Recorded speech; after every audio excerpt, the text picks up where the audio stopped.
Hello, everyone, and welcome back to Voices from the Grid. It is episode 2 of season 3. Not quite sure what episode number that is in the overall scheme of things because I can't count that high. I am your Black Ranger, currently at least, Mr. Ben Taylor, and today we are going to be reviewing the redo of the movie. Yes, it is Ninja Quest's parts 1, 2, 3, and 4. Not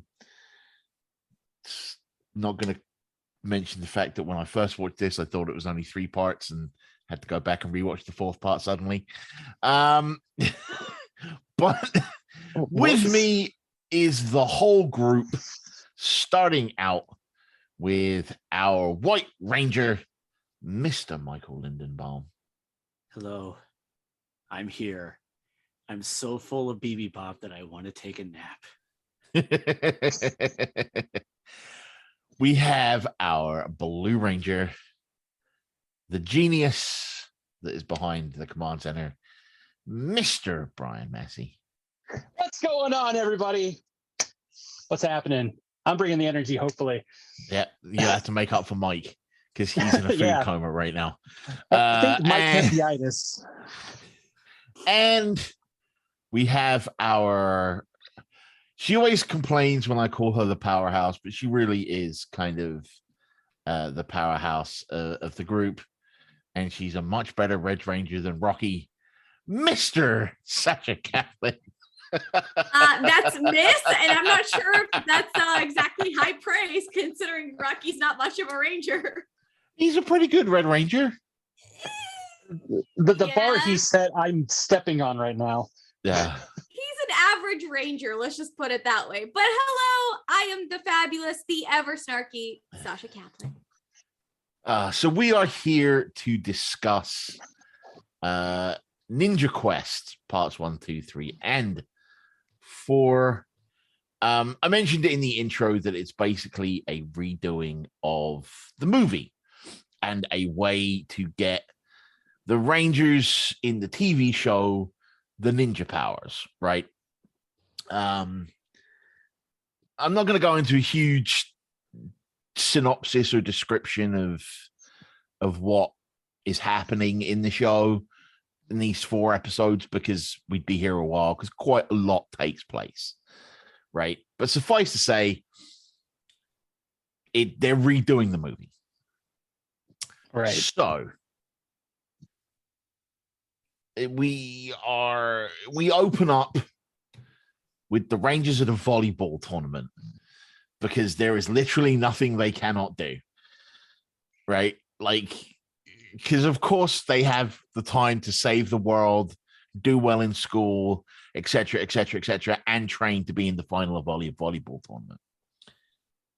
And this is interrupted by the arrival of my favorite Mighty Morphing villain, Rito Repulso, who all at once is presented as an absolute beat stick of a villain. And he's also a complete idiot.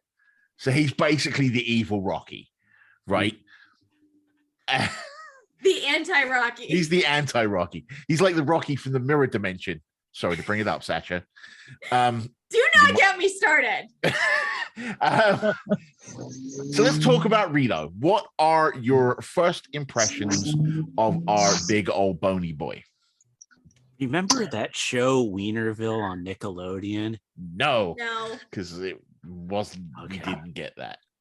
There was a puppet called Boney. I Brian is probably remember. going like, I know what you're talking about, Mike. That was like kind of like the Yeah. first thing, but instead of a puppet, an actual man. Kind of, sort of. On that note, I'm going to say that was not my frame of reference. My first thought is, wow, Rita must be adopted. Yeah. But That then or she again, moisturizes. the more Rito stays on the show, the more you realize there is some genetic component The in there. apple has not fallen too far from the tree. right? It really Like- hasn't, because he's sort of like, he's bumbling like Rita, but it's a different kind of idiocy, right? Rita's at least, she's a little bit of an idiot, but she has power. Rito has no power, right? He doesn't call the shots at any point. Well, sort of, little bit, right? But he's not the big bad, right? He reports to someone. It's usually Rita and Zed at this point, who he calls Eddie, which is so funny. It's so funny. So and much. watching Zed's anger every time it happens, for a person who doesn't show emotion physically, you can feel it. Mm. Big props to Robert Axelrod on that. I'm gonna go ahead and say, because I wrote down a couple of thoughts. So first and foremost, I really like Rito. I think what he does, and it's funny that you guys said Rocky, because what I went with was, I was like, he's almost like if Bulk and Skull were evil, but like had power behind him too, because he's a needed comic foil for them. Because let's be honest, when's the last time Babu and Squad have really done anything? Who? Yeah. Like, Well, I was needed a going to character get like to the this. Bulk and Skull comparison a little bit later. So Sure. So I'm not trying to like bury the No, lead or that's anything fine. like that. it's fine. But yeah, he makes a hell of an entrance. You know, and he's responsible for a lot of the stuff that happens in these first couple of episodes. And ultimately, I would argue he's kind of the catalyst for a lot of what's coming down the road. So he's bumbling and he's a moron, but he has already made a seismic impact on the show. And I think you're right, Brian. He does sort of, this is like, we know that this season is going to be full of a lot of different changes and ups and downs for the Rangers. And so having Rito come in and disturb the norm and sort of the foundation of what's been laid out does set a really nice tone, because this is the real intro to season 3. Yeah. Right? Yeah. It's not the last 3 episodes we reviewed. Yeah. Thankfully. It's not whatever. Mike has literally got his head in his hands at this point. Common Rider. I just want to go on vacation, man.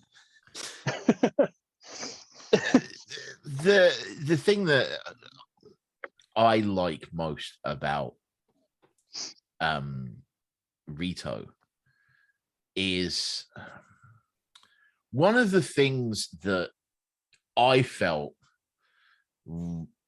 Zed and Rita were lacking was a lackey, right? They had Goldar, but he was kind of scheming in his own way up until the whole Rita's reveal, Zed's revealed to actually be in love with Rita. And after that point, he was just resentful. Right. Like Rito is the epitome of a hired goon, right? He's just muscle. And which is ironic. Yeah, being a skeleton bony boy. He's just muscle, which I genuinely believe was something that the bad guys were missing. On top of that, we see that he and Goldar start becoming the new Bulk and Skull, right? They're a little bit more slapstick. They're a little bit more, as Bulk and Skull are going, as we've discussed, we'll talk about them a bit more later, but as they're on their journey to herohood, like Rito and Goldar are making the trip into the comic relief. You know what I mean? I quite enjoy that. So yeah, Rito's he just makes me laugh in so many ways, and it's rare that I actually laugh quite a lot at some of the Power Rangers, Mighty Morphin Power Rangers comedy anyway. And Rito brings with him the Tenga Warriors, a group of crow or raven, blackbird-esque humanoids that hatch out of eggs and serve as this season's foot soldiers, unsure whether they should teleport or fly into situations because they do both. They replace the putties. We won't see the putties again, which is kind of sad, right? I mean, the putties made such an impression for the first 2 seasons. Like the noises that the putties make are synonymous with Power Rangers at this point. How do you feel about replacing the putties with these Tenga warriors? They have epic theme music. They do. I mean, I think it's that's kind of. Go ahead. I was gonna say that was first introduced in the movie, right? So it's nice to see the music come back because the music is really good because Ron Wasserman. But I actually like the Tangas better than the putties because the Tangas actually kind of managed to put up a fight. And the putties, when they got upgraded, were a little bit harder to fight, but like a little bit. Like you had to punch them a little bit harder to make it work. And here, when the Tangas arrive, the Rangers are actually intimidated and they're surprised. And, so I like the Tangas a little better than the putties. I think it's kind of like status quo in a way to change the foot soldiers because you had a changing of the putties at the beginning of season 2 to the Z putties. Right. And now you do. I meant a bit more. What do you think about not necessarily the fact that they did it? Yeah. I mean, there are some minor differences from the movie. Like these ones don't talk as often as the ones in the movie did. The ones actually had full-blown conversations. Whereas these ones, they're just kind of like, I think this is it. That's it. And then they would just do it.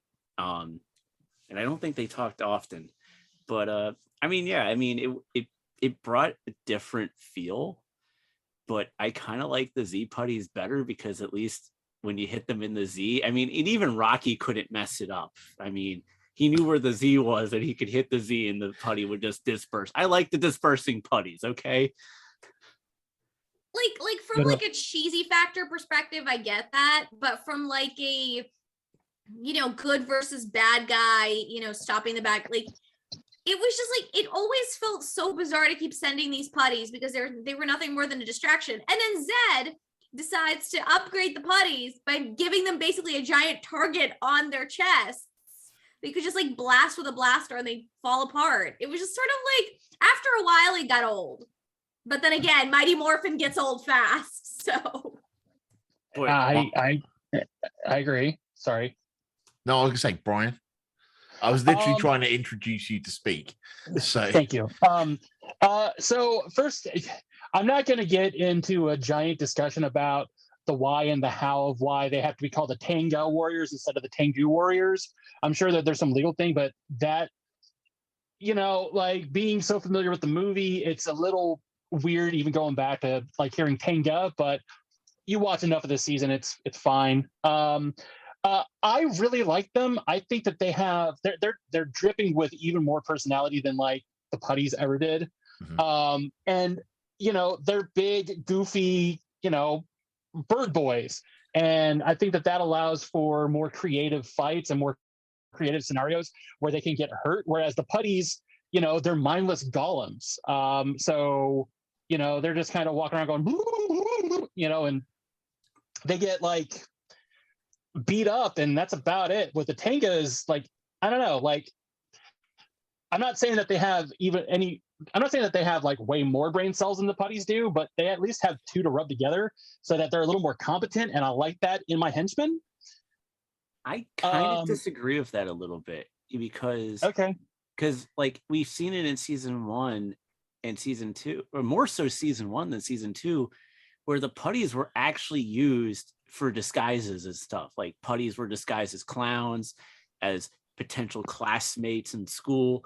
And as an old woman that introduced Pudgy Pig, so the putties were actually utilized in other ways, especially in season 1, that they're actually more resourceful, especially to Rita at that time.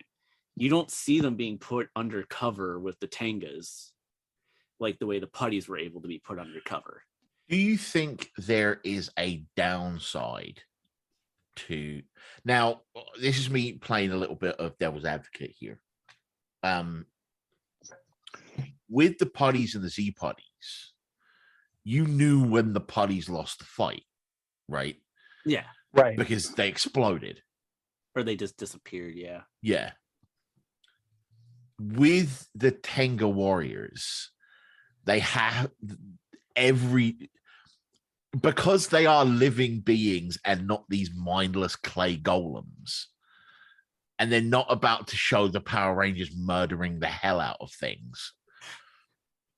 They have to find increasingly more and more ways for the Tengas to get out of fights, which to me, it gets to a point where the Rangers are just beating them up and then stop beating them up for some reason.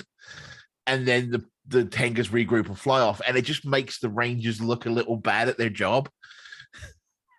Well, there's also been times as we go through this season where like they're fighting, but then they're called away at the same time. They're only supposed to fight them for a specific amount of time. Like, especially when we get to the Kim storyline, they're literally there to be a distraction. That's all they are. Yeah, I know that. But what I'm saying is there are more scenarios than not where the Tengas show up, and especially after this episode, the ninja powers are used, and Adam turns into a 40-foot tall man, and rather than just clapping his hands together and squishing them all, yeets them across the room.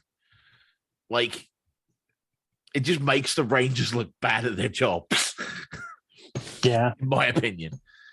I mean, since we know that there's a finite amount of them because they were hatched from a certain amount of eggs. And let's not get into the talk of the Tenga reproductive system. Don't go there. Not something I want to talk about today.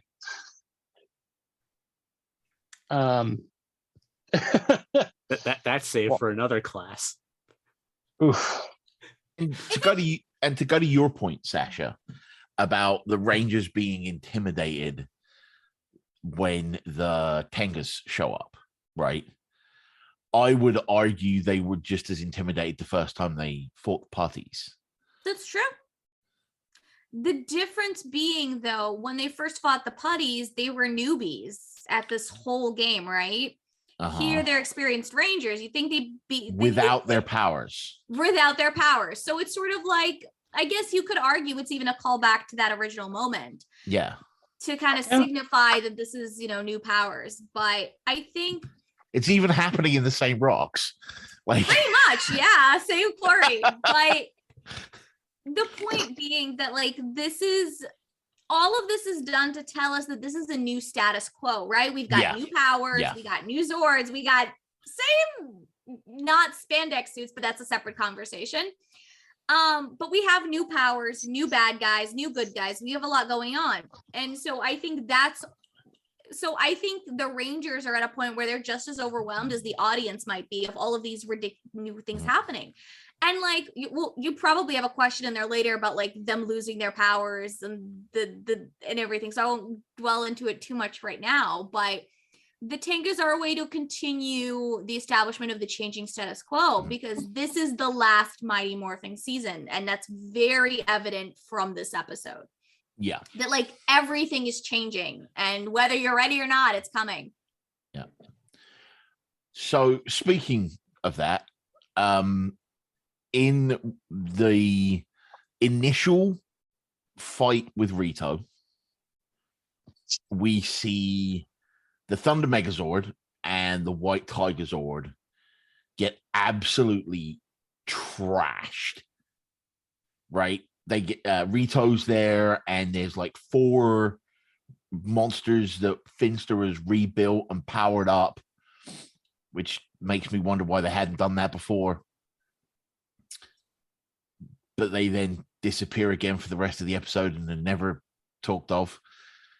And it's one heck of a destruction scene, right? There's bits falling off the Zords. You see the Tiger Zord's head fall off. Like, and at the same time, the command center, everything there's just going to heck. And the Rangers fall out of the Zords. They permanently demorph at this point.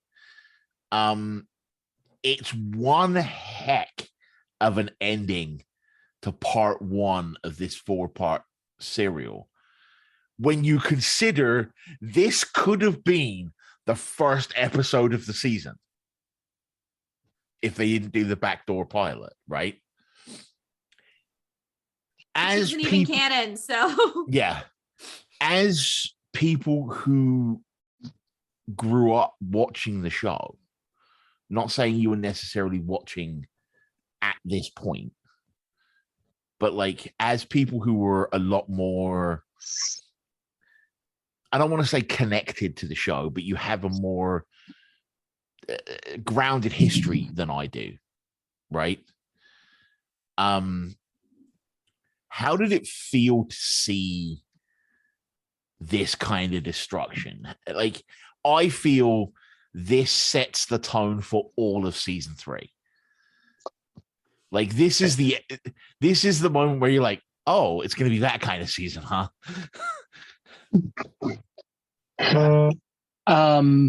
I when I was looking at, I kind of have the same notes about that, where this feels like it set up what season 3 was going to be like.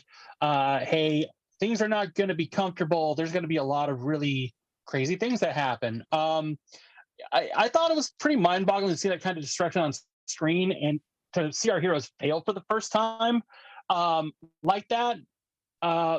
Because when the dinosaurs go away, they kind of just, they go away, but then they come back in a different form. This was absolute destruction. And by the way, I love that it was American footage of that. I thought that was really cool that they were able to, play in that playground with Power Ranger Studios and do that kind of stuff. It's a lot, and it's a heck of a cliffhanger.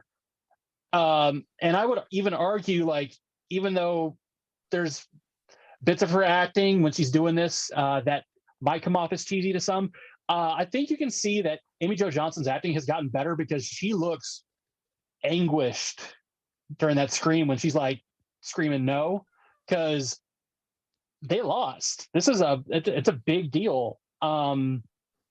So I don't know, like, as a kid, I kind of definitely took notice of that and was like, whoa, okay, this is serious. So what's going to happen tomorrow? Because of the 3 of you, you were the only one still watching at this point when you were kids, right? Yeah. Yes. I Mike tuned out like mid season 2-ish, like sometime after the power transfer was when did you tune out, Sasha? I think somewhere shortly after the arrival of Lord Zed, because I remember seeing Lord Zed for the first time as a kid, but I don't remember like the introduction of Aisha, Rocky, and Adam in the Russian dub footage that I watched. Yeah. Okay. Interesting. Okay. So what about the 2 of you? What do you think of this whole scenario, Mike? Well, Rito definitely came from the world of Mortal Kombat and chose fatality to the Zords. Yeah. he woke up and chose violence. Like, oh yeah. Like, hey, Finster, give me 4 monsters. We're gonna go with a fatality tonight. No, I will say on my first watch through, it was sort of like, oh, good, another bumbling, sidekick. Like, he's not going to be able to do much. And then he destroys the Zords. And you're like, oh, man, we underestimated this guy. Yeah. I will throw this out there. I'm going to kind of go backwards a little bit to your first question about Rito. And it's like, Rito, while he is kind of like the bumbling idiot, he actually does come up with like legitimately good ideas, and he's actually better at executing his plans than Goldar has been. So like that's one thing that definitely sets, and then going back to setting the tone for the season question, that also alone sets the tone of the season, because it's like, yeah, you got another bumbling idiot, but this one's able to execute a lot better than in the past with some of the other bumbling idiots. Rito does what is called failing forwards, right? It's a thing that is it's quite pivotal in a lot of storytelling, or especially interactive storytelling, where you don't want the people you are interacting with to feel like they've done something wrong. So even if they fail, there's a way to make that move the story forward, right? Goldar just fails. So quite often, Rito fails forward. Yeah. It's quite which helps push things along, which sets a different tone for the season itself too. So yeah. And so to go back to that question that you asked about the Zords, like even on my initial note taking, I was like, oh damn, the Zords are literally falling apart. And that's such an epic scene. Yeah. Like, not, I think like Amy Jo Johnson screaming is important, don't get me wrong. And like the way that she tries to run forward and everybody's holding her back and they're all surprised. That's devastating, really. She had like the same reaction when I think the pterodactyl Zord had like was like going back into the ground or whatever. But here it's juxtaposed with the white lion Zord's head just falling out and just crashing. You're like I can't imagine watching that as a kid and not having your jaw drop to the floor. Yeah. So I gotta ask one quick question. With that Tiger Zord head, did like Rito like post it up on his wall or something? Like, mount it up? Like I took down the white Tiger Zord. Here's my trophy. You know? I mean, yeah, he has to have a little memento of his first victory on Earth, right? Yeah. I don't think there's room in the palace for that, surprisingly. But there's definitely room under the palace for that, and we'll get to that later. Oh boy. But yeah, I know that even as like I said, I'm coming to this as an adult. That was a brilliantly executed sequence, right? And say what you want about Kim running forward, yelling no. It was very effective to cap off the first part of this 4-parter, right? Well, because you need both, right? Yeah. You need the human side of it, and then you need to see the devastation. Yeah. It's the same way that, like, you know, when things go kaboom in certain places, you know, it leaves it's not it needs to that emotional impact to ground it, because otherwise it's just another thing exploding. Yeah. And I have to say that, you know, that the Zords being destroyed is effective when Sash is the one that says it's effective, because she's gone on record as saying she doesn't tune into Power Rangers for the giant robot fights. Hey, just because that's not the reason I watch Power Rangers doesn't mean I don't care. It just means that that's not the primary. Although I will say that my issue is that oftentimes the Zord fights get so just let the rinse repeat. Yeah. That it gets boring to watch. I think the Zord fights get better as we move forward into the present. Yeah. I agree. And like I'll say, as somebody who absolutely loves his, you know, big bad Zords and like loves that footage, it can get like it especially when you're watching filler episodes, it definitely feels like, all right, watch, rinse, repeat, do it again tomorrow. It gets formulaic, and that's where I start to get a little like, eh. So I can agree with you on that. Especially when you can tell they reuse the exact same sequence over and over and over again, right? You're just like, okay. That gets old. That gets it becomes a lot more evident when you're an adult about the footage. Yeah, because that's true. But again, you're 7 or 8 years old. You ain't gonna notice that. That's true, but we are adults. It's very noticeable when you're watching multiple episodes in a row trying to take notes. But if you're watching it like once a day, then you have enough time to go like, oh yeah, cool. Like, so we will talk in this season a little bit about unintentional foreshadowing and we will have probably the greatest moment of unintentional foreshadowing at this point, which is our first conga line of the season. I think I've killed Sasha. And Ben chose violence with that one line and that one line only. I love the setup. Our big epic moment of foreshadowing is the conga line. I don't know why I find that so funny, but I needed that. Thank you. We will come back to the conga lines in later episodes. So the destruction of the Thunder Zords and of the White Tiger Zord. And let it just be clear here, because they do deliver a line in the command center. It is the loss of the original power coins. They lead us on a merry adventure for the rest of this 3-part story. And it includes what I think might be the most important revelation in all of Power Rangers history. And that is that Zordon found the power coins. How do you feel about that? I personally think it's the most important revelation because it's kind of what lets Power Rangers carry on after Zordon goes away, right? There are other ways to access the morphing grid. So I don't know. Discuss. Sure. So yeah, I think it's really interesting that Ninja was the one that imbued the power coins and had that ability all along. And Zordon just happened upon this power to bestow upon teenagers because it shows you, it helps reinforce the idea that, hey, Zordon's not from Earth. He's just this guardian. But there's other ways to access the morphing grid and other powers. And it's huge. It's a really big moment. Let's see here. I don't know if I had anything else that I really need to bring up about that, but yeah, it's just it's. I don't know if it was necessarily a retcon, but it's a really great revelation. And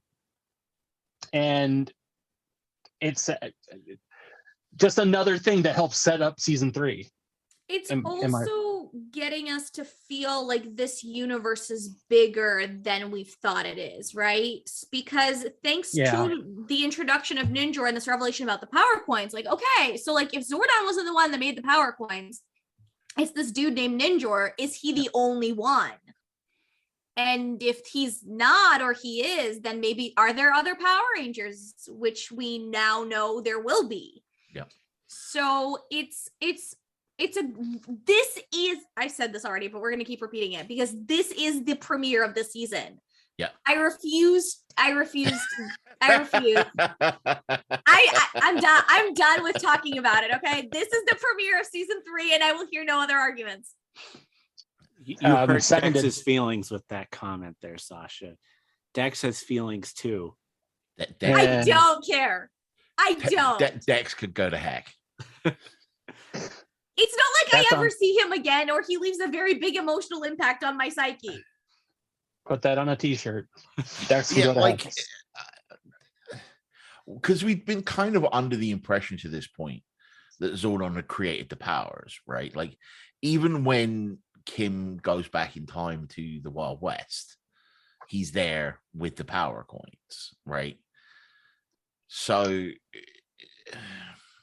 Mike, how do you feel that revealing that Zordon didn't create the powers affected what we'd already seen to this point in your mind? It's all lies, man. It's all lies. That SOB can't create Power Rangers out of the wazoo, can he? It's an interesting point. I mean, which is what sent us down this entire freaking rabbit hole in the damn first place. Yeah, well, that 9-hour car ride.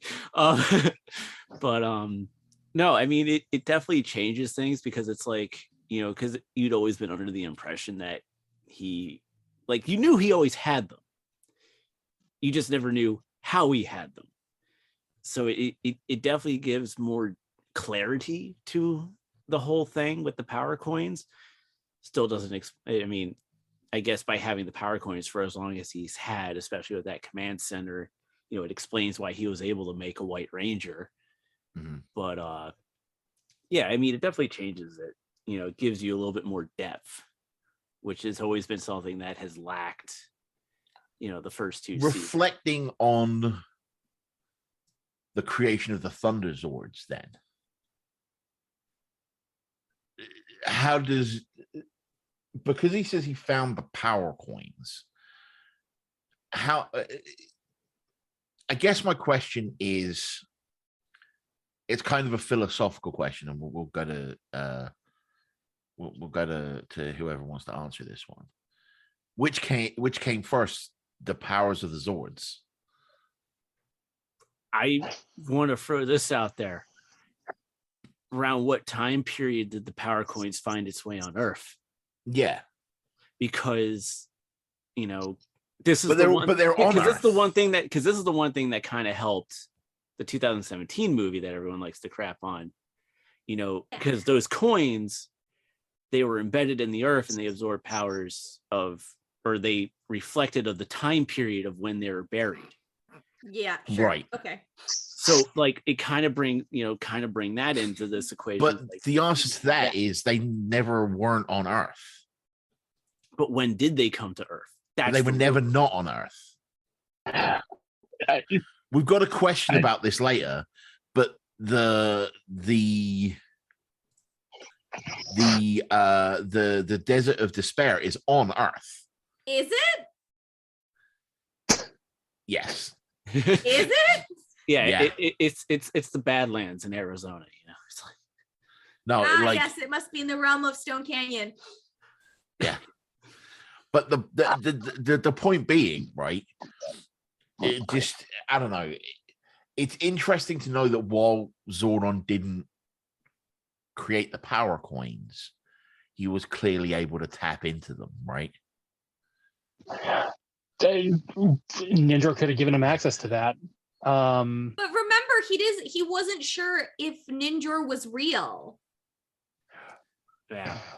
Because there's this whole thing where we're given the map and Zordon and Alpha are like, oh, this was probably, Zordon's like, this is probably a myth. Like, why are you even bothering? And I'm like, well, what else do they have to do right now? And if Ninja had given him access, all Zordon would have had to do was been like, tweet him or something, be like, at Ninja, please help. He would have AIM'd him, Hashtag Rito rules. Like, I mean, it's, it adds depth to the fact that he found them, but it adds the question of A, when did he find him, and B, when did he bring him to Earth? Again, I think the power coins were always on Earth. Yeah. And that's why Zordon came here. Yeah. But if that's the case, this is like the whole which came first, the chicken or the egg question. Hold on a second. We're going to get deep into this. If the power coins were on Earth this entire time, how does Rita know about all of this and Ninjor? Because Rita and Zordon have fought around Earth before. All right. I thought that was made clear. Yeah. Yeah. And it was I'm free after 10,000 years. Yeah. Because of that fight, because yeah. So and as for how she knows about Ninjor, I have no idea. Same. Remember, Rita works off a different playbook. What I'm curious about is if Ninjor crafted these things thousands and thousands of years ago, and I'm just saying thousands, and I'm just kind of talking out loud here. I'm not really, I'm thinking about this, but I'm kind of also forming it up as I'm talking. So I wonder just how old Ninjor actually is, because if he's able to tap into, because those original power coins were dino coins, and if he's tapping into the energy of the dinosaurs, like, I don't know, like, I don't know the answer to that question. Like, I don't know exactly how old Ninjor is, but if he's able to be inspired by dinosaurs. If he's old enough to be inspired by dinosaurs, yeah. Did he inspire the original ninjas? Oh my God. We're going down. Everybody, we're freaking if you're- adults who are getting so deeply philosophical on a kid's show. I want to That's cry. kind of the point. Kind of the point. Philosophy. We are debating Power Rangers history at this point. Everybody listening, if you've just tuned in, first and foremost, thank you. But why are you coming into this point? Second of all, We just in apologize case you at need the an same update, time. I'm We- not we are apologizing. You current- can apologize. We are currently very, very deep into what is now, I'm dubbing it the Ninja rabbit hole. I want to know how deep this goes. This is the Ninja urn. It's not a rabbit hole. No. Right now, no. Right now, we're in the rabbit hole. Later on, we'll be in the urn. Yeah. Oh, So- yes. So anyway, moving Yeah. on a little bit because we'll come to All right. actual Ninja in a minute. Yeah. The quest for new powers leads us to the Desert of Despair, which is somewhere on Earth, apparently, Allegedly. even though I'm not quite sure how a desert that yells at people hadn't been discovered yet. There's a very Um, simple explanation. But yet it's not on Earth at the same time because they're technically in another dimension, apparently. And they have a map that they found with the power coins that they conveniently lose that leads them to a unique rock formation that looks like every other rock around them, but also looks exactly same as the rocks that the command center is built on back on Earth. And the Rangers discover the hidden temple completely by accident by Adam leaning on a rock because he's that awesome. And Ninjor, who imbues the Rangers with new ninja powers. There is a lot to discuss here. So let's start with the journey through the Desert of Despair itself and its many deadly quote unquote traps and unique rock formations. I just want to start off by So- saying I'm glad that Dwayne the Rock Johnson was able to come out and do these fantastic cameos for Power Rangers before he became famous. I just thank you, All right. Rocky. We appreciate it. That's all I Um, really got. I'm queuing up a bit from Austin Powers. You know what's incredible is how the Desert of Despair looks absolutely nothing like Southern California. Yes. We already said it's in Arizona. It's not in California. Oh man. I mean, they don't have the budget to recreate the movie. I'm sorry. It's like They couldn't They have put some drapes or something on it to like anything. Oh no, I'm not talking about the temple here. I'm talking specifically about the desert itself. Right. So my biggest complaint about that, because it needs to feel otherworldly, what I think might have happened, and the reason why I personally looked at that and thought, that looks just like anywhere else that they're on Earth, is the last 3 episodes, which I don't count as the beginning of season 3, by the way, where they were hanging out with not Kamen Rider Black RX. They used like a reddish, brownish Like a color filter to make filter. it look. Yeah. So I think maybe they didn't want to do that like 5 episodes, or sorry, no, not 5 episodes, 8 episodes in a row. Mhm. Good Lord, 7. My bad. I can do math. But like they 3 and could have 4. like put a blue filter on there to kind of make it look a little bit different. Just Yeah, because one of the things they do when the Rangers do go to other planets is a filter, because they did it in season. the Serpentera thing. Yeah, when they went Yeah. to get the Sword of Light, right? But in that was season 2. also because that's how the Sentai footage was already for that. right. But sure. but you couple that with the way that they did it on Ignoi, and it becomes a running theme at that point. Yeah. Right. If it had been a one-off just in the Sword of Light episode, then fair enough. But Yeah. I just I don't know. I feel like especially when they're walking through like vast swaths of nothingness, they could have done something besides just like, woo, do? It's despair. Well, the random Oh. rock that catches fire for no And reason. shall we talk about the fact that Billy, the genius, Mhm. doesn't know you can just step through a small line of fire? And he Fire drops bad. the map. Fire bad. Like, And he drops the map of all things. like Because, Fire of, bad. because of course, something else had to go wrong, right? yeah, it's like it I mean, makes no Billy sense. can't be perfect. I mean, he has to have his faults too sometimes.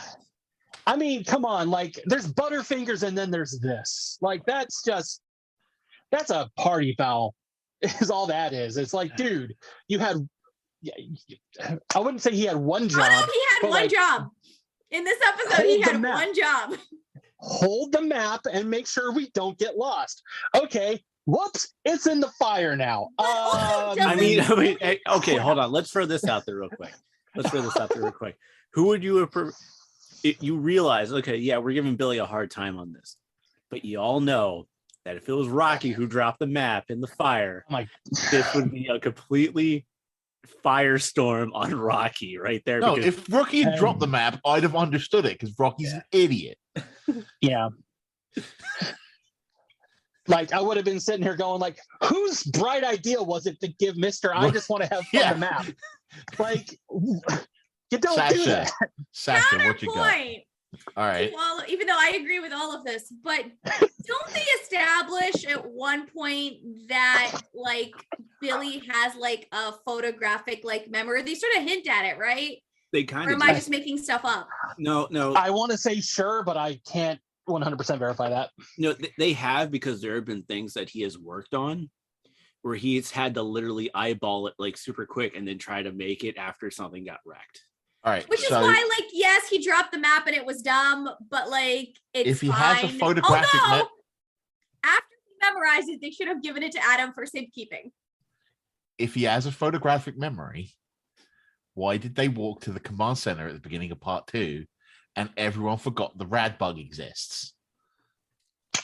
Look, that car it's gone. It's never coming back. Let it go. Here's not letting go of the fact that Billy invented a flying car. There's a very simple explanation. It's called, so- you know how when Okay. you look for something and you know where it is, but for whatever reason you can't find it, Uh-huh. it's scaring you that it could hit you. That's the Yeah. rad bug. It's right there in front of them. They just keep forgetting it's right there. How do you So forget a car exists? I distinctly remember in season 1, not to be a party pooper, but I distinctly remember him saying something in passing about how like, oh, that was a fun experiment or something. Like, I'm not saying it verbatim, but basically that was fun, but I'm tearing it down for parts so I can do other stuff. I think you're right. I think that was that sounds right to me. So that's what happened to the rad bug. Yes. Let's take the thing that could make me millions of dollars, extremely rich and famous, and the best person on earth. Okay, but also like keep in mind season 1 Billy and social skills and like other like Yeah. like the world That's fair. outside of his genius didn't really exist. I mean, but you he don't could have need been like, social skills. You walk into the meeting, they go, okay, what are you doing? You got flying car? And they're like, But really? but And that's the thing. Billy isn't in I think you have to Billy's not interested in like making millions, right? He's interested in making things that work and then dismantling them and making something else. Mm. first you get the money, then you get the lab, then you build whatever you want. That's the thing, though. Anyway, Anyways, all that from a discussion on a desert. Um, Well, there's nothing else to talk about. And now we sand, get to sand and rocks pretty. we get to the hidden temple itself. I personally love the design of the hidden temple and the gardens they've got here. That's where the budget went. I'm an absolute sucker for that kind of aesthetic. And then there's like Ninja's room with its recycled props and smoke on the ground and black aura so that it looks like you're actually in one of Zed's dark dimensions. Mhm. Which is an interesting shorthand for it not necessarily being in the same dimension, but anyway.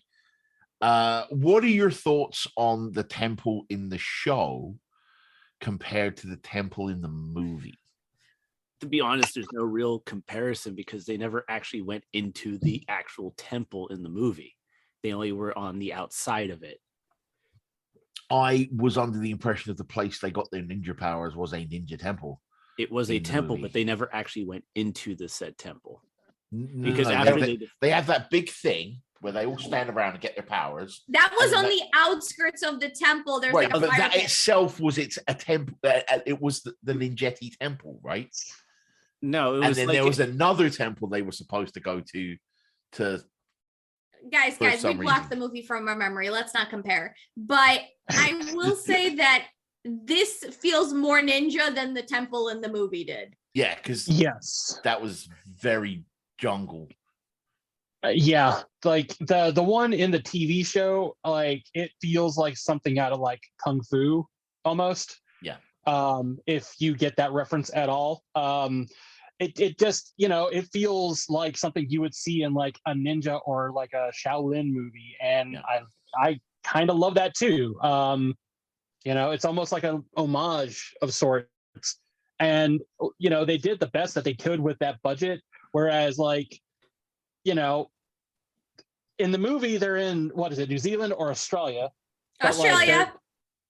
they're like they just had forever to film off into, so of course that's gonna quote unquote look bigger and grander, but like this is a little more intimate, and I agree with I really like this. I like how it looks. The So, one in like- the movie, I kept expecting like a Pai Schwa master to show up. Like, Yeah. And you got a girl in a bikini instead. Yeah, and you could have foreshadowed Jungle Fury. Oh, well. She has a tattoo on her forearm. So Ninjor himself, the Dudley Do-Righted master of all things power coins. Cue Brian's impression. Never underestimate the power of ninja. What are your impressions of our big blue armored boy? And how do you feel about this whole power creation transferal technique compared to what we've seen in the past? And since she's got her hand high in the air, we will start with Michael. No, we'll start with Sasha. So first thought is Ninjor comes off kind of like a jerk, right? Yup. And the part that I find hilarious is like he knows who Lord Zed is, clearly. Mhm. And he's like, oh, that's a cute story. Bye. And I'm like, wow, you're a jerk. You're not even going to ask them questions, give them a test to figure out who they are. And his whole like change is basically when the Rangers go, no matter what, we're going to fight till the fight is over. You're going to fight till you're dead. I got it. Like, it's all about like how they're gonna fight without their powers, yada yada. And then you're just like, just kidding, come on over. I'm like, really? The world is about to be destroyed. Come on. I Like- so I didn't see Ninjor unveiled as a kid. Mhm. I saw the unveiling as an adult. Yeah. I think I might have still been in my mid to late 20s at that point because of the Shout Factory DVD releases. I just remember seeing it for the first time and I just started laughing my ass off because it was just like, you see this like big metal thing and then it comes out with the Dudley Do-Right voice and I was just lost it. I couldn't help myself. It was like, wait, this is the guy who's supposed to be the coin creator. Like, did he get lost somewhere? Did Dudley Do-Right get lost somewhere and then learn the powers of Ninjetti or something? But no, I do agree with the one point. Powers. They're very much like they're not allowed to call them Tengu warriors. Yeah, they are very careful to not call them Ninjetti powers. Yeah, I mean, I don't really like the word Ninjetti anyway, so I appreciate the use of ninja powers. It does get a little silly later on when their Zords are being introduced. We'll get to that's that. not We'll far for get Power to the Rangers. Zord. We'll get to the Zord. Yeah. But I agree with the point that Sasha made where it's like, yeah, he's also kind of a jerk. Like in the beginning when you meet him. And it's like, I think that's kind of a nice little contrast because when you met Zordon and Alpha, they're very welcoming as allies. And every time you've met somebody who would be an ally, like when we, after that, they would always be welcoming, with the exception of Drax for the Mass Rider thing. Yeah. Outside of that, but most allies would always greet them warmly. Right. Ninjor became like the first actual ally that we would see on the show who didn't welcome them warmly and was like, get off my lawn. Yeah. See, Yeah.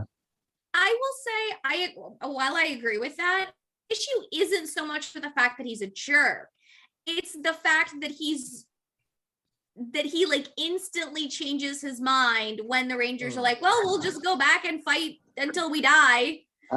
Or I don't remember exactly what Tommy says. Like, what would have been really nice is if, like, he turned the Rangers away, they'd gone out, fought the Tengas, and then he'd have come out, saved, much like, not to draw a comparison to a much better season, but much like in Space, when the Rangers go out and fight, and then Andros brings them the Morphers. Yeah. But yeah, the thing I like about Ninjor, outside of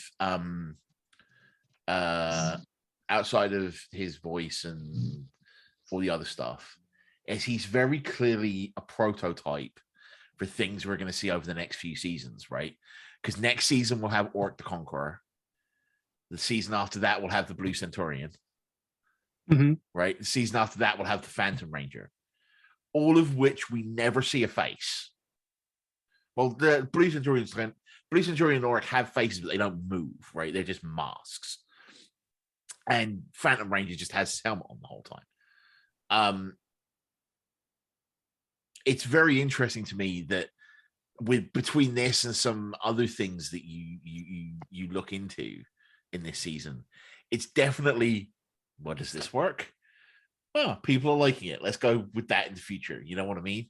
Again, it's more, I wouldn't call it foreshadowing necessarily, but it's definitely testing the waters. Yeah. Seeing what sticks and like, oh, hey, people like that. Okay, let's do it more. Well, I think also for that, it's also like it's in the Sentai footage. So can we make this character in the Sentai work?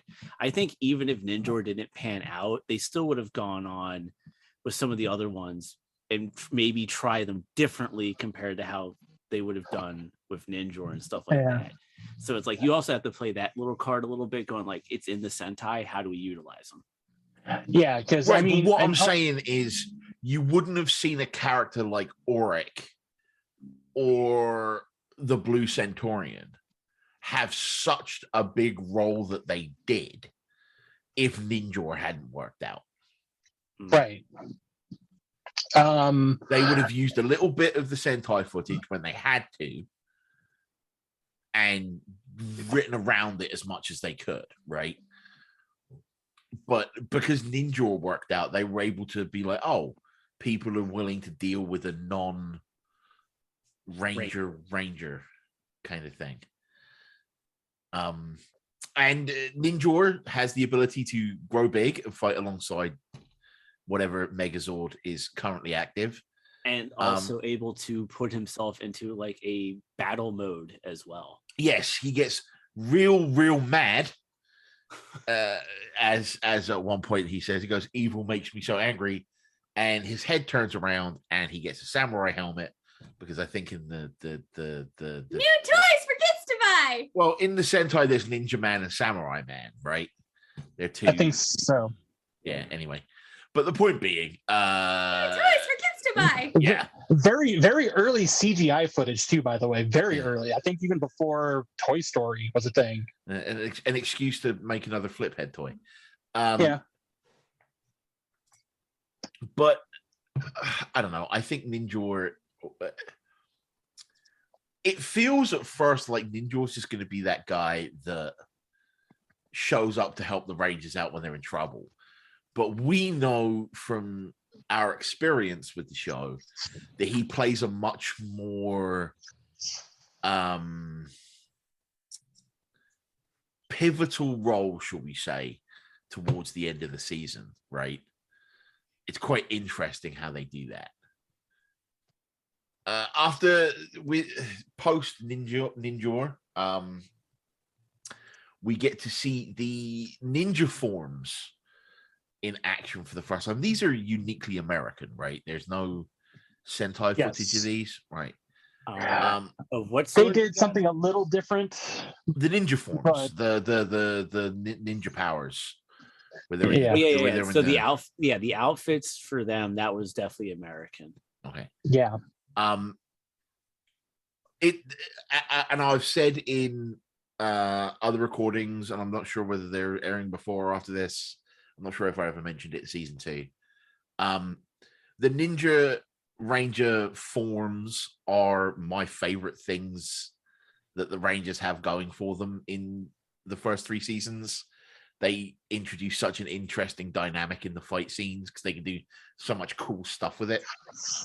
So just to throw this out there real quick, for the Kaku Rangers, their ninja outfits, the men were all black and the top like scarf area was their ranger color.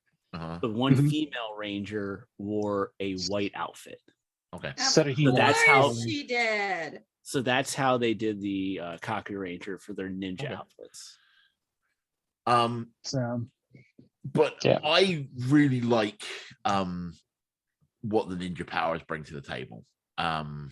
We'll see in later episodes Adam growing to 40 feet tall and yeeting a Tenga across a room, or there'll be a point where there's like 6 Kimberlys, or I think it's Billy at one point merges with the ground and disappears, and then there's one where Aisha just talks at a bunch of Tengas, they dance and then fall over. Talk to me about what your impressions of the ninja powers are. Do you like them? Do you dislike them? Well, right. Just basing it off of this 4-parter, like it definitely brought a different feel and vibe to the Rangers themselves. It's like they're not just like morphing into their spandex and going right into that. I think it makes sense in terms of. I was hoping for that's not spandex, but you missed I can only shout that so much until we get to RPM. That's so let true. Me savor it. Yeah. Let me use it when it's needed. My point being that like the ninja suits feel like an advancement of the Rangers' own growth as capable fighters, because if you notice, like it's been a lot less karate tournaments and a lot more volleyball and extreme sports. So like it's nice to see a little bit of the ninja-ness, the being brought in. And I don't like the masks that they wear. Yeah. Because it just looks like cardboard cutout, but I really like the outfits. Like I'm like right now I'm just picturing Aisha in her yellow like ninja outfit. It looks so good. It's so cool. It's really well designed, where it's like it's giving you that ninja feel, right, of like robes and things, but it has like those classic Power Ranger elements of like they have like their chest plate with their Zord on it, and like it looks really cool. Mike, go back to what you were saying. That's definitely not spandex. So the movie did it right with those ninja outfits then. Because that actually is a carryover. The only difference, difference on that carryover was the face mask part. Yeah, because the way they did it in the movie was actually a lot better than how they did it for the TV show. Yeah. Well, not just the headbands, but they actually did. There were times where I forget. Actually, it was when they got to the temple and they had to fight the rock statues. They did like a morph, and they actually had the face coverings too. Yeah, when they did that, which we'll see when they morph at one point.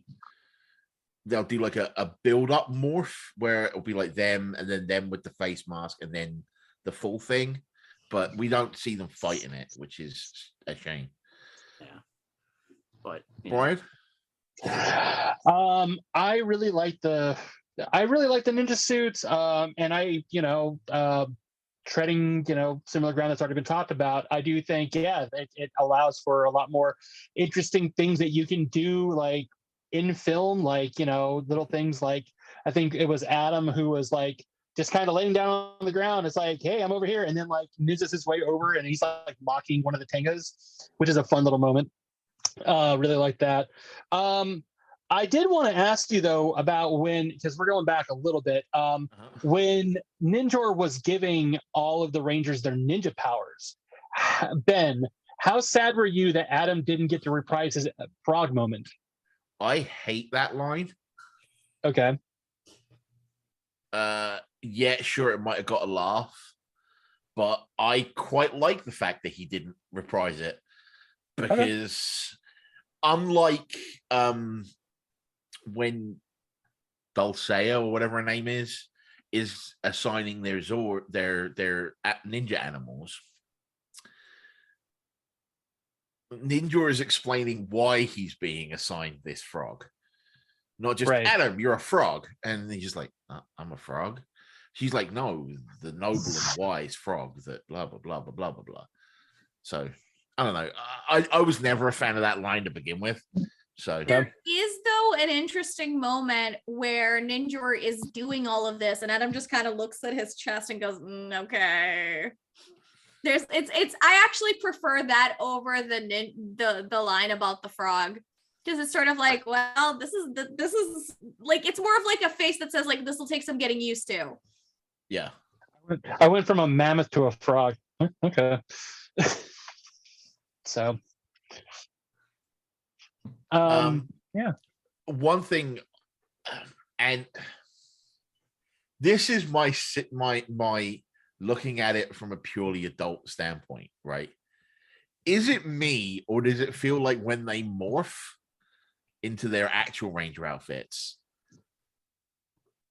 the ninja powers seem like an improvement? They can do more stuff.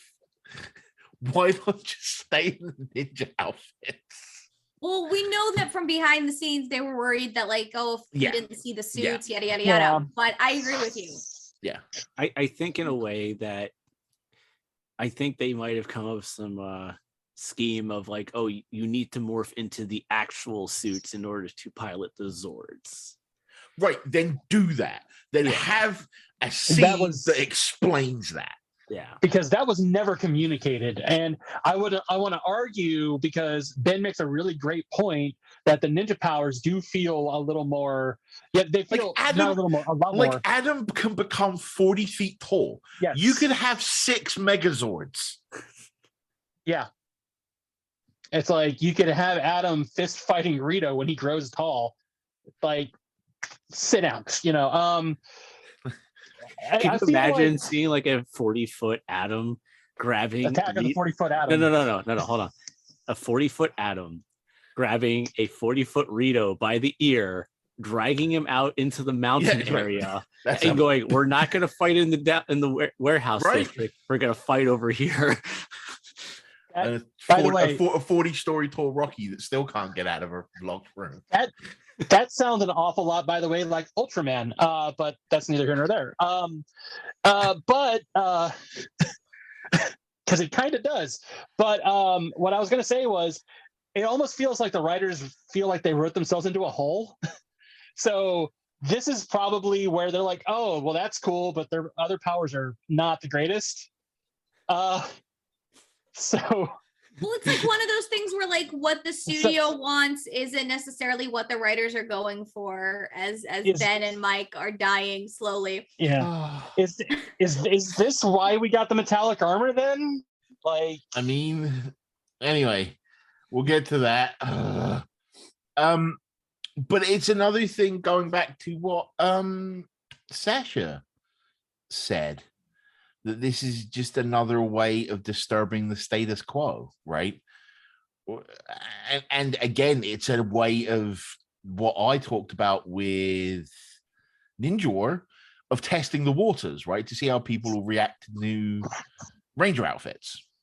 Yeah. Because we know next season we're going to be seeing the Zeo outfits, right? So it's just getting people used to the idea that we're going to have Rangers that look different next season, right? Very subtly doing it. I would be very surprised if they put that much thought into it, but unintentional foreshadowing. Either that or it was sort of like they didn't exactly, they like knew they were gonna run out of Sentai footage. Yeah. And they only had so much budget and so much they could do with the suits that they had, that they're like, we have to move on from these, but we need to lay the foundation somehow so that people don't freak out when we do it. I mean, what? Yeah. What was that? The Die Ranger. Which is funny when you think about it, because in the Sentai, every season's a different outfit. Yeah. And nobody bats an eye. Right. Well, but Power Rangers is different at this point. Now it's, but anyway, let's move on. All right. Sorry, what did you say, Brian? Well, I was just kind of going to say that, it's interesting how the season itself is bookended with new suits and also losing powers. There's, and again, not counting the 3-parter that began this season, because if you look at like from here to right before Alien Rangers, which we'll talk about later on, with the Mighty Morphin Rangers, it begins and ends with them losing their powers, and it also begins and ends with them like having to try on a new suit, basically. Arguably, they don't lose their powers till the middle of the Alien Rangers saga, but yeah. So I think that's narratively kind of interesting. Yeah, it's a really nice narrative sort of story. Yeah, and Saban himself, I think, went on record saying like, we only had so much G2 footage, but then they kind of had an idea. It's like, hey, we could just do a season like they do in Japan, and we have all this footage that we don't have to constantly edit around, because, hey, what you're seeing in the Japanese footage matches what we're trying to film here in America. So we don't have to Frankenstein stuff like we've been doing for the last 2 seasons. So, well, they also were running out, but again, it's also like the issue of like, what other choice did they have? Because shooting new footage costs a lot of money. Yeah. Yes. Well, anyway, I also think what it is that like, I think after the show got so popular, there was a certain point, and I think it might have been after In Space when things were shifting over to Disney, maybe, where Toei and I think Saban started it together, where they would, because obviously the Sentai was always a year ahead, they would talk and go, hey, this is what we're planning on doing. This is what we're for suits. So they can go, all right, here's what the Sentai is going to be for the year. So that happened before In Space. Yeah, because they completely misled them as to what was going to be happening for both In Space and Lost Galaxy. So because they were going to space, but then the Sentai for the few little bits of Sentai that I know, shocking, I know a few things, was that the In Did you learn something in the other dimension? Gonna kick you. Was that point being that the In Space equivalent Sentai was, I think, like a video game centered kind of a thing, right? So anyway, things happen. Anyway, yeah. Part 4. We have a part 4. Oh yeah, we do. Good Lord, we have a part 4. I was in the middle of writing a question about, wow, it's really nice that they let it end on a cliffhanger and like not feel like they had to rush the ending and let it flow over into the next serial. And then I was like, oh, it's a part 4. We have the new opening credits, the same old theme, which still slaps. And we have open on Rito absolutely wrecking shop in Angel Grove's abandoned warehouse district, which is called out as the abandoned warehouse district. And the Rangers instantly... Why do you keep building up an abandoned warehouse district? I don't know. Why do you put millions of dollars into this? Come on, Angel Grove, you could do better. More importantly, how are there still people living in Angel Grove? Anyway. Same reason there are still people living in New York City in Marvel. Yeah. The Rangers instantly call on their new Zords, and we have what I like to call the first time showcase, where the first time we see new Zords, all the individual Zords get to do a bit of a fight and show what they can do, like a frog breathing fire, because that makes sense. But then in the future, they kind of forget that the Zords can fight individually and only build a Megazord. How do you guys feel about the Ninja Megazord system? So I personally think that these are very classic looking Zords. I personally love them. They're very clean and sleek looking too. Fun fact, these were actually the second set of mecha that the Talker Rangers use. But it's the first that the Power Rangers use, which I think is kind of interesting. And as for what you have to say about like the individual Zords only being used a little bit, sadly, that's something that happens quite a lot in both Power Rangers and Sentai, which I think is a shame because there's a lot of personality and character in these Zords. You know, like the Ape Zord can jump around and run really fast. A Falcon Zord is a winged terror from the skies. The Frog Zord can leap many bounds. And I wrote this, by the way. It has a tongue it can use to attack enemies. The Bear is an absolute beast of a Zord that can tear at villains left and right. The Wolf Zord has a ferocious bite and it's fast and nubile. And the Crane Zord exists. So, yeah. So, you know. And what does that all mean? It just means build a Megazord. So, sorry, Brian, I didn't want to take your thunder, but that, you know. Yeah. So I think, I think all of the individual Zords that we've seen up to this point, like they all have a lot of really good personality, but these ones, I don't know what it is. I just really, really love these. And I might even like them a little bit more than even season one. Just some of the stuff that they can do. I don't know. That like they look great. I really love them. The only thing I would say is that their first outing feels sort of a little less epic than it did when like the Thunder Zords were introduced. Sure. Right? Like they were breaking through the earth. There was the lightning and the transformation, and it was really epic. And you sort of felt like this is a new chapter. But I guess you don't really need that epicness. And I don't know. Some of the Zords I think look better than others. Like the Wolf Zord is a little disappointing. And it's like the design of the Zords feels a little like very square. I don't know how to explain it. Like, cubic. Yeah, no, it feels like robot animals as opposed like I don't know how to explain what I'm trying to say here. Like they just I completely understand what you're trying to say. They just don't quite work for me. And maybe it's because it's like they're experimenting with some kind of levels of CGI or whatever. But it lacks something for me. The designs weren't as detailed. Maybe that's what it was. I don't know. Mike, what are your thoughts on the Ninja Zord system? Okay, it's another Zord. I mean, I didn't get overly attached to this one personally. Mm-hmm. So I don't think anybody really did, to be perfectly honest. Because they don't last long anyway. Yeah, I know. They don't last that long because it's like, I think after this, we go almost into the Kim saga and then they're gone for the Shogun Zords. So which are even more blocky. So like it's pretty gone pretty quick. But yeah, I mean, like I would have liked to see the Zords do a little bit more of the individuality stuff, but like the way Brian put it, like all these Zords can do all these great things, but at the end of the day, just get into the Megazord, please. You know, we just want to get rid of the baddie, you know. So the individual Zord fights though, because I think it's more interesting to see the Rangers demonstrate their Zord skills alone. When they combine, it's still cool, but it's nice to see. I'm a fan of a good old-fashioned cockpit, okay? So like you sit in the Zord, you pilot the thing, it does the thing you want it to do as you're piloting it, and then you fight the bad guy, and then when that's not working, or you have a moderate level of success, then you join together and land the final blow. I think that's, and I'm going to get crucified for this, but this is where actually the movie got it right. Yeah. Because, wow, I didn't get crucified. Awesome.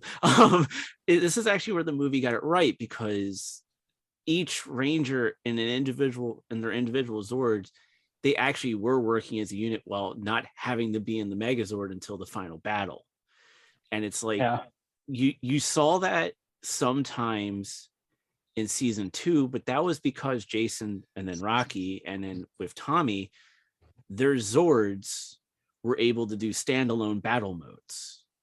You know, from Which Red Dragon. arguably you can do with the Ape Zord. Yeah, and so like you saw that with the Red Ranger and the White Ranger in season 2 because their Zords can go into a battle mode, and you could fight individually. But season 1, I think, had the most individual Zord battles because you would actually see like Billy with the horn shooting the horn spikes, and you know the Mastodon back with the Mastodon with the Frost from the trunk, and you know, and stuff like that. So they could have, I mean, especially these Zords with what they could have been able to do, they should have been able to showcase that. But that's just like Brian said, it's a problem in both the Sentai and in Power Rangers. Which is funny. Sorry, go on, Ben. No, you first. I was just going to say, it's kind of funny because I was with a friend a while back watching some of Go Busters, I want to say what it was, which got turned into Beast Morphers. And what I really liked about that first batch of episodes is that they don't really get into the Megazord. Yep. And it's kind of nice and it's kind of refreshing. It's like, oh, it's not until like they have this moment where like they're able to link together, because I don't know exactly what the parameters were, but like they weren't able to form the Megazord at first, and it was something they had to earn. And I thought that's really interesting, and it allows for more individual Zord battles, which Go Busters has got a whole other problem with that though. But anyway, me personally, I can't stand the Ninja Zords. I think they're awful. Sasha's right; they're incredibly blocky for something that's supposed to be representing the stealth and sleekness of a ninja. The finishing move is garbage. They just punch it. Why not have that be every punch? The combination with the Falcon Zord just looks like, oh, well, we better slap a Falcon Zord on the back of this to make it useful somehow. At least when the Falcon Zord combines with the Shogun Zords, like the arms come off, right? But in this case, it's just a backpack. It's just wings. It doesn't do anything else other than let them attack from high up. That would be the greatest backpack to go with in the school and just have these wings in the classroom. It's like the ape Zord looks nothing like an ape. It's a human. I'm sorry, it is. The Wolf Zord looks like a Shiba Inu. It's just they're awful. They're absolutely awful. And to know from what Brian's just said that these are the upgrade Zords for the Kaku Rangers. Oh, yeah. I think I'm avoiding that season.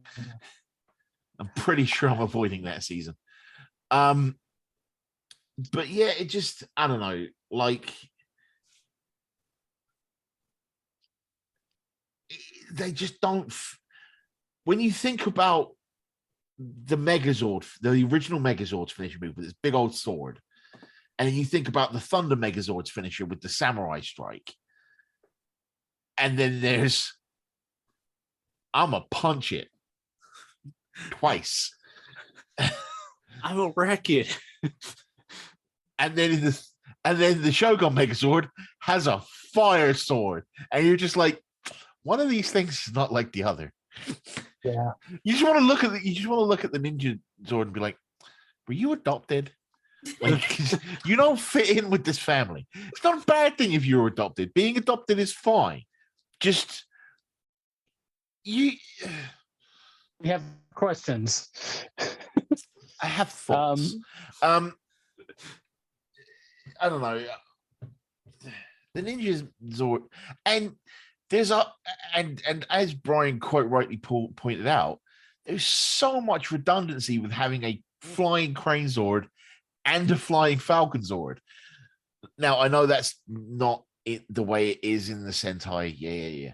But I wanted to see the two of them do like Top Gun flying around each other and shooting stuff, and like I'm like, Kimberly's been piloting a flying Zord for 4 years. She should be Maverick. She should be buzzing the tower. I don't have anything to disagree with you on that. Tommy's like, I got a Zord. And of course, Tommy has the most powerful Zord. Because of course he does. Do you need a hug, Ben? Do you need a hug? Anyway, let's okay. It's okay. Episode 4 revolves around sort of defending the temple that they will never have to defend again, even though Zed and Rita know where it is. And it is the key to all their powers. From this monster that was introduced in episode 2 in yet another egg called a vampirus. It's finally born after being teased in part 1 and part 2. In part 1. And then planted outside the ninja temple in part 2. But the desert isn't on Earth because they're like, oh, scan the solar system. Oh, we can't. But it's not on Earth. But then they teleport to somewhere on Earth and they're in the desert outside the temple. Anyway, we also know from the previous 3 episodes that we watched that at least 2 of our number refuse to acknowledge exists. Teleporting to another planet is a massive power drain, and they didn't have a lot of power at this point, so they couldn't have got to another planet if they tried. Anyway. And the power of plot convenience. What are your thoughts on... I thought adding the vampirus monster in the episodes 1 and 2 was a very good way for them to add a 4th episode so they didn't have to rush the conclusion in episode 3. We'll talk about this later in the season.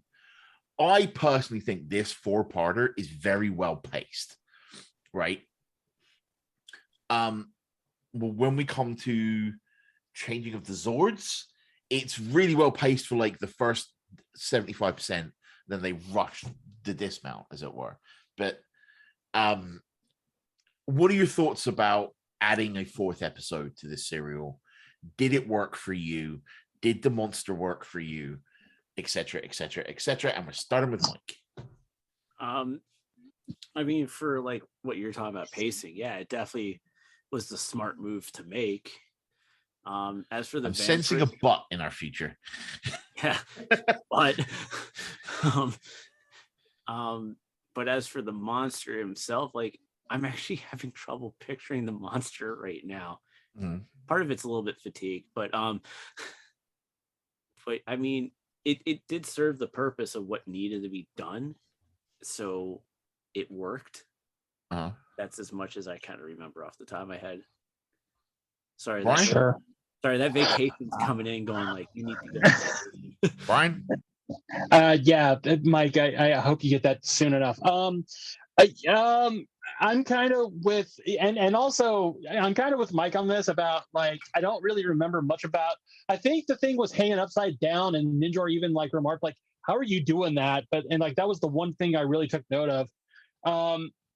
But with all this weird dimension hopping or like scanning the solar system and where everything is, like I was paying attention too, and I'm still confused, is because the egg was planted on the moon first.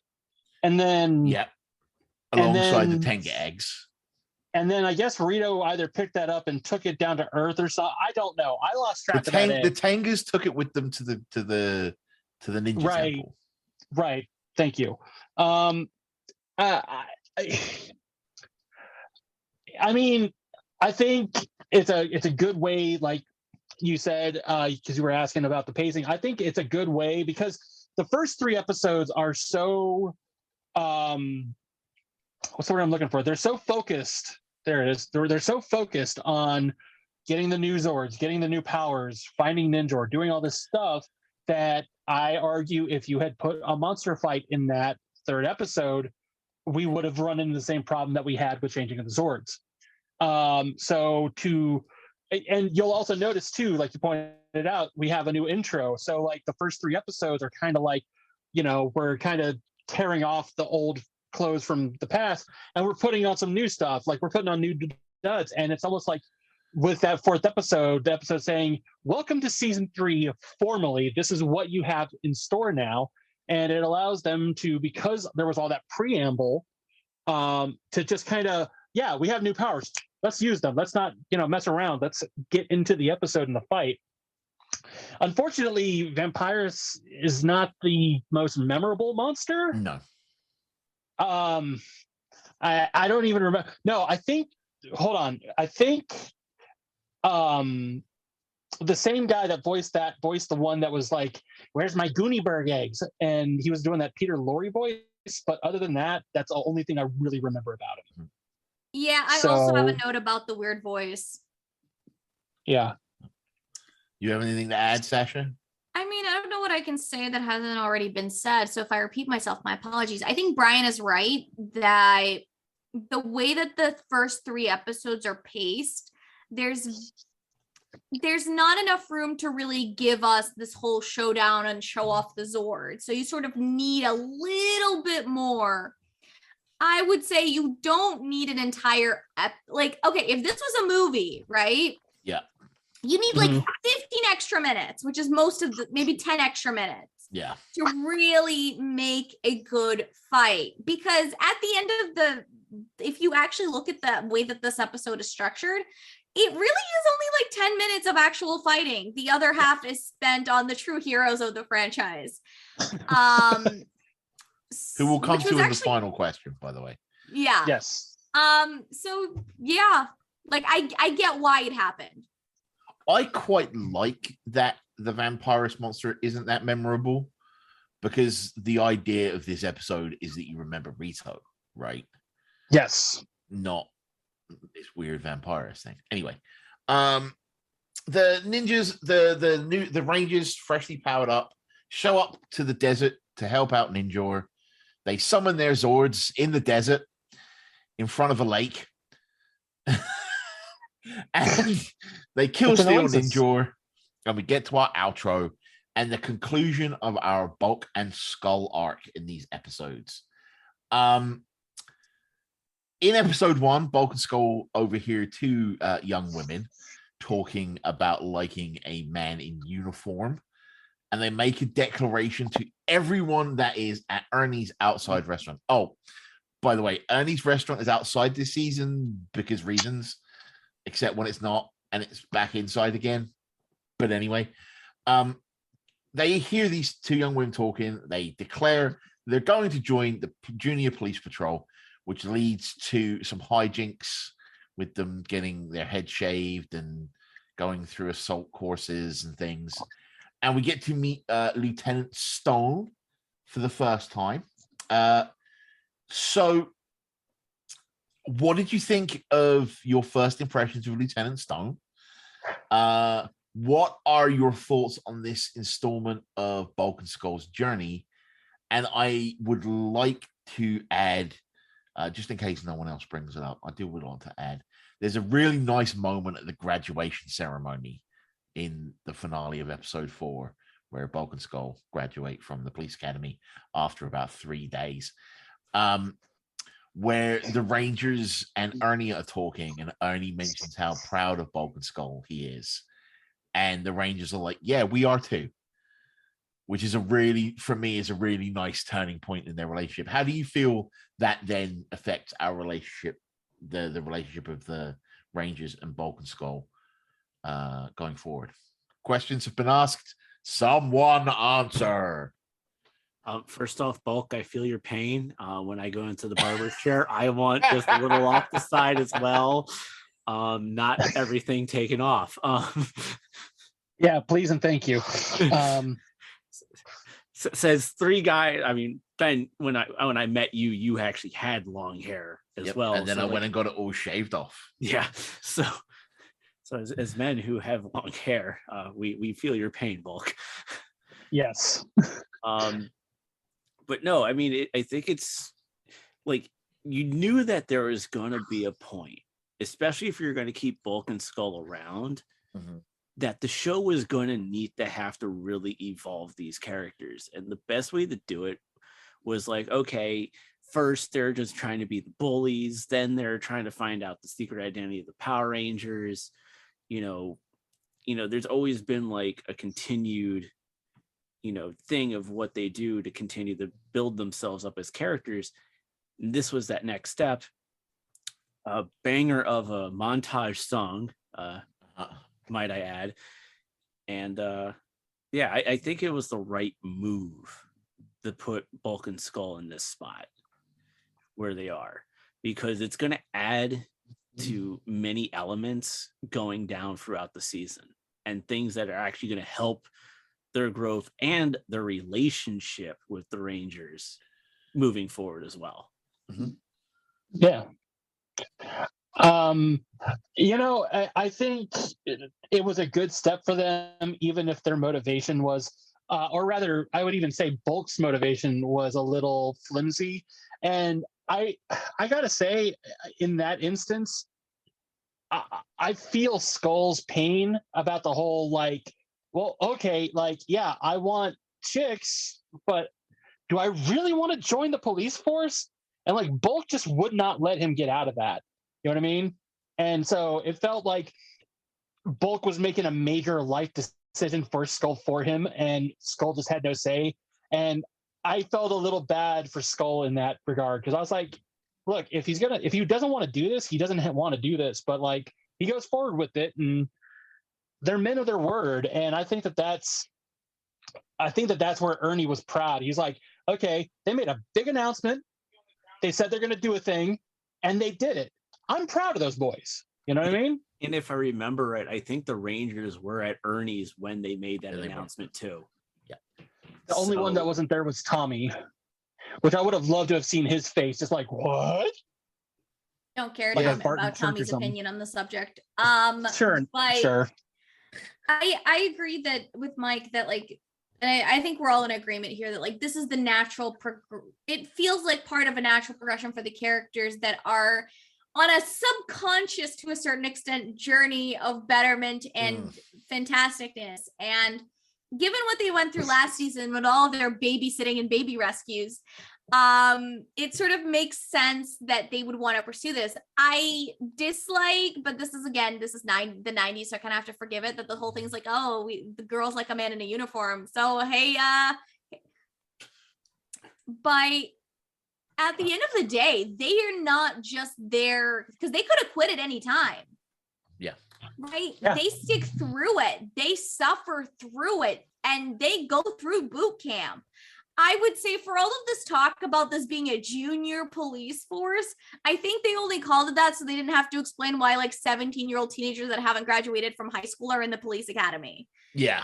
Yeah. I mean, I know this for a fact here in the States. I mean, because Brian and Ben, you know him, but Dixon, he went for the JROTC, which is like the military program, but it's done for the high schools. So like, right. So in a way, it's kind of like that, even though it's not in as part of the school. But the difference is that they get to do actual police work. Yeah, it's a little. I use the term police quote in air quotes, but like they're told they're on security duty, they're on guard duty, they're on car theft duty that happens in broad daylight. Right? But I like I was pleasantly surprised when I first heard about Bulk and Skull joining the police force, and then the more I thought about it, the more I was like, okay, this weirdly makes sense, and I'm excited to see how the rest of the season pans out for them. I want to make a counterpoint, Sasha. I quite liked that their initial motivations weren't exactly altruistic, should we say? So I don't mind non-altruistic motives. I just I'm at a point in my life where I'm just like over 90s girl tropes, okay? Right, I get that, but I feel like, and let me get on this, whether it was a girl trope or something else, had Bulk and Skull just randomly been like, we're joining the police, everyone would have been like, that's not very well written. That's not Bulk and Skull. They needed a motivation to get them to the point where they joined the junior police force, right? And I like the fact that it's not altruistic. And if there's one thing we've learned from Bulk and Skull, there are like 3 things they're interested in: knowing who the Power Rangers are, food, and women, right? Like there's these 3 constants in their life. And it will, anyway. I love Bulk and Skull, and I really wish they played out the police academy thing a bit more. Like, and we'd seen them having to like learn how to solve clues, and you know what I mean? Just real, and it hadn't just been an excuse for them to do slapstick assault clause stuff. But they got a training montage. They did get a training montage. I will give you that. With a slapper of a song. But I would have liked that training montage to have like classroom scenes or a firing range scene or well remember, this is the junior police force, right? But you can still have someone with them showing them how to aim a gun, or like the whole point of the junior police force is to build you up to be a proper police officer, right? I feel like there's weird things that I feel like there's something in there about Power Rangers and showing guns that existed at one point, but I'm making that up. Yeah, because they haven't had Blade Blasters since season 1. But it's not a real gun, right? It's a laser. Anyway, the point being, I really enjoyed this 4-parter, and I don't think I'm alone in saying that, right? Nope. You are not alone. Yeah. Yeah. I liked it too. I did have something to say about Lieutenant Stone too, by the way. Okay, go on. So as the son of a former drill sergeant, who has heard stories that, I was a little more privileged to than, most, I will say, here's my thing about Lieutenant Stone, because obviously, as we go down the road, he's a hard ass. He's, it almost seems like he's going out of his way to make Bulk and Skull's day awful. And that sucks. But in the beginning, I would argue Lieutenant Stone was doing his job, and that job was to make police officers out of these men. And they're doing stuff like slacking off, like on the course, they're like, drinking like a martini or a Mai Tai or whatever. And Lieutenant Stone's like, he even says to them, look, guys, I can be your best friend or your worst enemy. Okay. It's up to you. And like, I don't find any fault with that, because they're entering his realm. He's got a job to do, and these guys are making his life a living hell. So in that, I can kind of see at first, if like we're just talking about this, like this is the first time we've met him, I feel like, oh man, Lieutenant Stone's gonna have his hands full. But like later on, he chooses to do the things that he does that makes me just look at him and go, you're an awful person. So, it's kind of like with the movie Full Metal Jacket with the drill sergeant played by Arlie Army. And it's like, it's kind of like a parallel to that, because like in the beginning, when he first introduces himself to all the cadets privates, he is hard, he is harsh, on them. And then like when they get close to graduation, he's giving them all their assignments. There are moments where he actually tells people, like, hey, I'm proud of you. So it's kind of like that parallel in a way, where it's like in the beginning you have to be hard on them, you gotta whip him into shape. Yeah, which is why actually, and ironically, the name of the montage song is called "Shape It Up." Shape it up, Bulk and Skull. So, how do you feel about? I don't want to inspire too much of a debate on this, but do you think that the evolution to what Lieutenant Stone becomes is a response to him being so harsh in these first couple of episodes? Because we know that they got complaints that Zed was pretty scary. Possibly. It could be. It could be like where, I think what they're trying to do is like essentially make Lieutenant Stone, quote unquote, the bad guy, specifically the Bulk and Skull. Yeah. And as time went on, like they probably had to ease up a little bit. And But then they were also- like, what do we do with this character? Yeah. But at the same And- time, they might have always kind of maybe had that in mind. At the same time, too, it's like we're gonna have him start off like as a hard ass, and then kind of ease him up as time goes on, because there are moments later on in the season that kind of showed that he's like, like when it comes to monsters, and like he's like, Bulk and Skull, why are you always there when the monster shows up? And he has that Lieutenant Stone, in a way, for Bulk and Skull, has his own progressions as well. Regressions is the word you're looking for. Well, Yeah, he regresses. He doesn't progress. what I think is really interesting is putting myself in like the writer's seat. And it's like, okay, so Bulk and Skull, they go to the police academy, they meet this guy. And then so the last 2 seasons, Bulk and Skull have ultimately been unsupervised, although not really, because they've always had like Miss Appleby to be like, oh, detention or something. Whereas here, I think it's really interesting that they can't even cut up from he's always around. They can't really get up to like the hijinks that they got up to, because they've got a boss and he's got an eye on them at all times. And I think that's an interesting way to write things. I think I would have written him a little bit differently, maybe, just to not be quite so harsh at times. But here's the thing. It's not the fact that he's harsh on them, right? He's sort of like, again, he's sort of like, he doesn't let them get away with things, right? But he does it to the point of that is detrimental. yes, right? Like, and that's the problem. That's something to talk about, like, I think at the end of when we do like our season finale conclusions, because we still have a lot to go, but there is definite disparity between how we initially meet Lieutenant Stone, because I remember through my first watch through, I was like, oh wow, Lieutenant Stone isn't bad. This makes sense. He's a drill sergeant. He's trying to make them good cops. Maybe he clearly doesn't take their entry into the police force seriously at first, which, like, let's be real, I probably wouldn't have either. Unless like we knew who Bulk and Skull were, right? So in the way that he behaves in this episode makes sense. I think afterwards the writers were like, what do we do with him? And they had no clue.